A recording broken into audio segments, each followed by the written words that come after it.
விருதுநகர் மாவட்டம் சிவகாசி முஸ்லிம் நடுத்தர பகுதியில் உள்ள ஜல் ஜீவன் குடிநீர் குழாய் பல மாதங்களாக உடைந்த நிலையில் உள்ளதால் குடிநீர் வீணாகி சாலைகளில் செல்வதாக அப்பகுதி மக்கள் வேதனை தெரிவித்துள்ளனர்.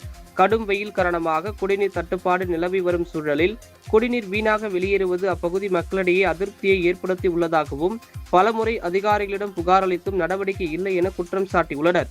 எனவே மாநகராட்சி நிர்வாகம் உடனடியாக நடவடிக்கை எடுத்து குழாயை சீரமைக்க வேண்டும் என அப்பகுதி மக்கள் கோரிக்கை விடுத்துள்ளனர்.